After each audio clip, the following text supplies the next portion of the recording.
จะสบายดีเนาะวันนี้เราจะพาไปเบ่งวิธีสัมอ้นเนาะเรียกว่าการผสมพันธุ์ของอ้นที่เราเลี้ยงอยู่ในคอกเนาะที่เราเลี้ยงในฟาร์มก็เดี๋ยวเราก็จับตัวผู้ไปก่อนเนาะเดี๋ยวต้องการสมเนาะไปแล้วไปเลย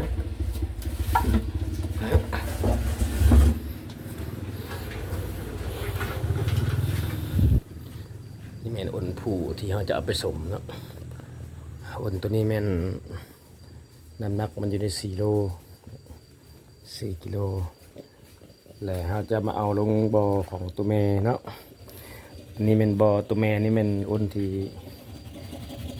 ได้ยันอายุหลังจากนี้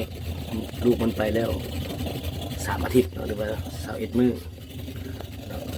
เราก็จะเอาตัวผู้มาล่อใส่แต่ว่าอ้นตัวนี้มันแม่นี่มันเราได้ลอง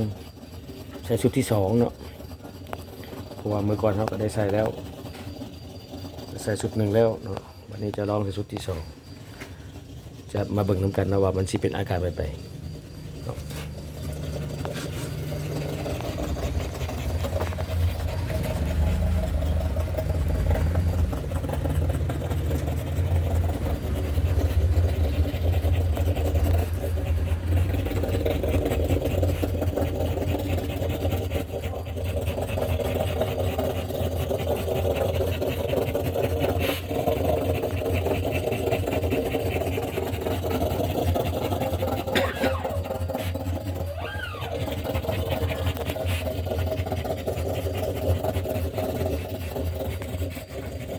ส่วนแม่นี่เนาะที่อยู่ข้าง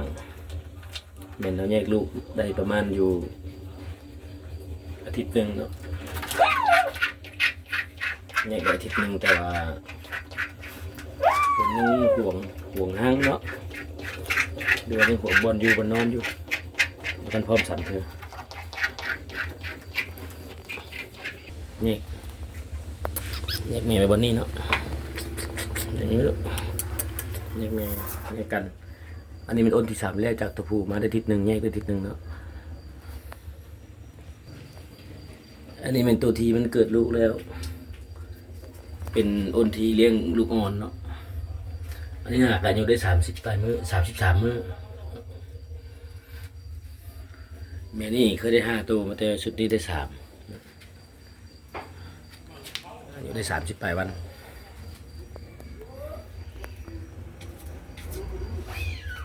หลังจากที่แยกมาแล้วได้ทิศหนึ่งก็คือสีบอติดเนาะ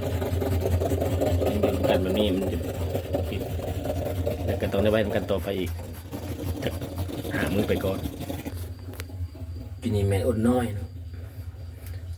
อดน้อยอดยังบ่ฮอดปีเนาะอด5-6 เดือน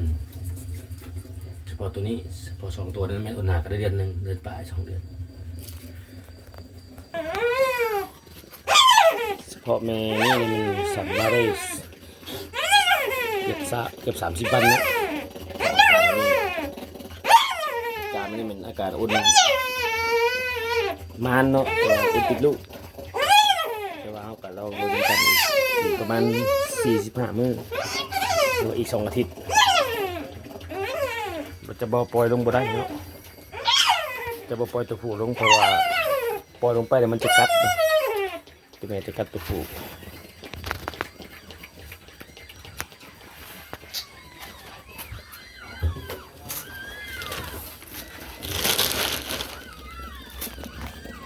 เพราะแม่นี่ก็คือกันนะนี่ค่อนข้างจะว่าดูได้ปล่อยลงบ่ได้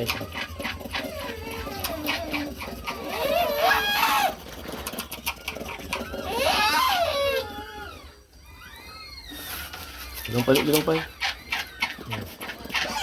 กัดแน่นอนนะคนปล่อยลงไปมันจะบ่ปล่อยลงเพราะว่าจะเสียตัวผู้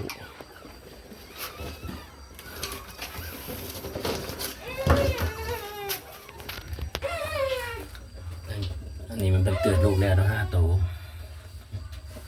เกิดลูกแล้ว5 ตัวอันนี้ก็ประมาณเกิดที่13 13 เดือน 9 3 เดือน 10ก็จะเป็นเดือนหนึ่งเนาะแหละมาวันนี้ก็ที่18เนาะก็สิผ่านมาได้5 มื้อเนาะ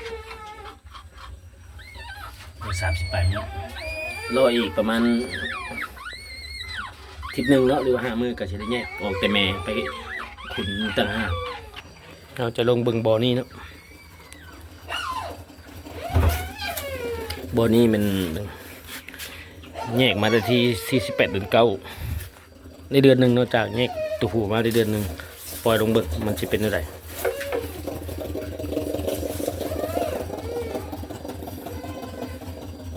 แต่วันนี้อาการช่วงนี้มันยานตัวผู้แล้วเนาะยานตัวผู้กันว่ายานตัวผู้แล้วอาการช่วงนี้มันคือสิมีลูก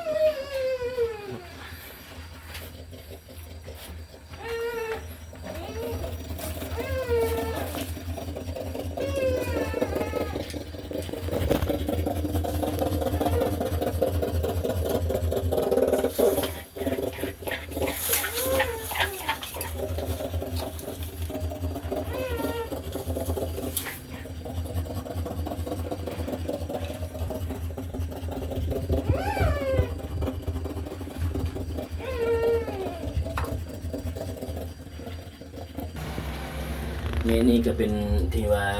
ได้เศร้าไปวันสกอวันอันนี้เป็นสกอวันมันมือตาแล้วเนาะมือตาที่สมบูรณ์แล้วมือตาทุกโตแล้วสกอวัน แต่ว่าเป็นห่วงห้างได้ถึกเป็นตัวผู้มาแล้วบ่ให้ตัวผู้มาใกล้ลูกเพิ่นให้นะดูด้วยให้ห่วงห้าง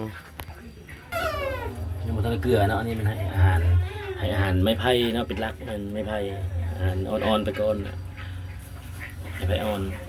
นี่มันเลี้ยงลูกน้อย